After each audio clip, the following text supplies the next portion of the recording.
ये है talks news network और आप देख रहे हैं पॉलिटॉक्स, राजनीति का कच्चा चिट्ठा।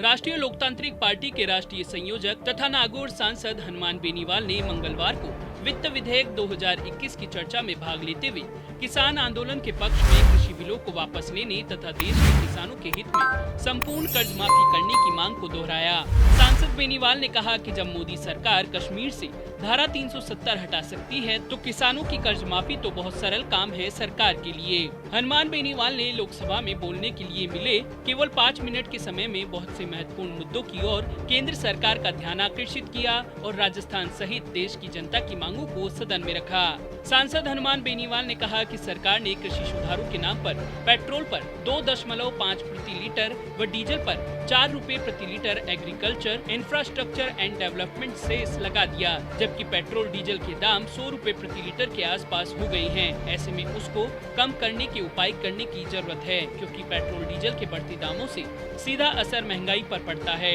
सांसद हनुमान बेनीवाल ने वित्त मंत्री निर्मला सीतारमण द्वारा समाचार पत्रों में दिए गए वक्तव्य की तरफ सदन का ध्यान आकर्षित करते हुए कहा कि आपने एक सरकारी बीमा कंपनी व 2 सरकारी बैंकों के निजीकरण की बात कही है और निजीकरण को आप बेहतर बता रहे हो, तो देश के बैंकों ने राष्ट्रव्यापी हड़ताल क्यों की हुई है। इसके साथ ही आप एक तरफ बैंकों का निजीकरण कर रहे हो और दूसरी तरफ शून्य बैलेंस पर जनधन खाते खोले गए, वहीं 500 रुपए, 1000 रुपए न्यूनतम बैलेंस आदि पर ग्रामीण क्षेत्रों में खाते खोले जाते हैं। ऐसे में यदि सरकारी बैंकों के निजीकरण के बाद यह राशि प्राइवेट सेक्टर की बैंकों की तर्ज पर न्यूनतम बैलेंस यदि 5000 अथवा 10,000 अनिवार्य कर दिया तो यह ग्रामीण जनता के लिए अत्यंत पीड़ादायक होगा। इसके साथ ही टैक्स स्लैब में किए गए परिवर्तन पर बोलते हुए सांसद बेनीवाल ने कहा कि नए टैक्स स्लैब में 80G, 80C आदि में जो छूट मिलती थी उसको खत्म कर दिया गया है। इससे लोगों को बचत करने की आदत पर विपरीत प्रभाव पड़ेगा, क्योंकि पुरानी स्लैब के अनुसार जो फायदा मिलता उस बहाने से ही सही लोग कहीं न कहीं बचत करते थे।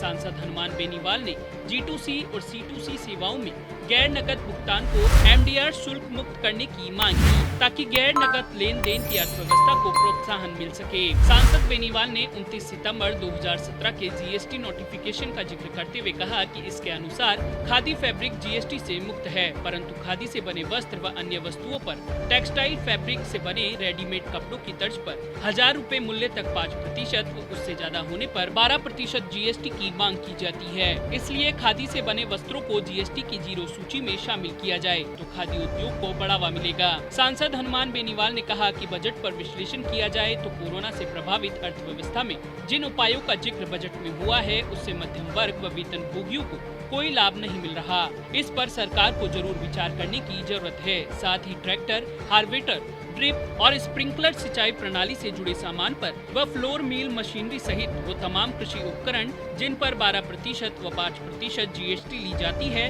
उन पर GST हटाने व कम करने की मांग भी बेनीवाल ने की। सांसद हनुमान बेनीवाल ने कहा कि आज भारत सरकार किसान उत्पादक संगठन बनाने व इसके लाभ को लेकर कई दावे कर रही है, मगर FPO को सरकार रजिस्ट्रार ऑफ कंपनीज एक्ट 2013 के तहत पंजीकृत क्यों कर रही है, क्योंकि ऐसा करने से एक सामान्य वाणिज्यिक कंपनी और FPO में क्या अंतर रह जाएगा। बेनीवाल ने आगे कहा कि FPO की आड़ में किसानों को आयकर नेट में लाया जा रहा है। इस पर वित्त मंत्री को स्पष्टीकरण देने की जरूरत है। अपनी बात के अंत में सांसद हनुमान बेनीवाल ने कहा कि इस वित्त विधेयक में LIC में 27 संशोधनों के प्रस्ताव की बात कही गई है, मगर देश में LIC में कार्यरत कार्मिकों यूनियनों ने LIC में FPO लाने का विरोध किया है। ऐसे में LIC को मजबूत करने में जो लोग लगे हुए हैं, अगर वो ही विरोध कर रहे हैं तो उनकी शंका और विरोध का समाधान सरकार किस प्रकार करेगी। इसके साथ ही सांसद हनुमान बेनीवाल ने राजस्थान के जोधपुर के साथ बाड़मेर व पाली जिले के 2104 गांवों में पेयजल आपूर्ति की मांग के लिए इंदिरा गांधी नहर से राजीव गांधी लिफ्ट कैनाल के समानांतर पाइपलाइन हेतु 1454 करोड़ की राशि जायका से लोन के लिए वित्त मंत्रालय से अनुशंसा करने व CSR फंड का उपयोग संबंधित क्षेत्र के विकास के लिए नीति बनाने की मांग की। पॉलिटॉक्स ब्यूरो, दिल्ली। ये है टॉक्स न्यूज नेटवर्क और आप देख रहे हैं पॉलिटॉक्स, राजनीति का कच्चा चिट्ठा।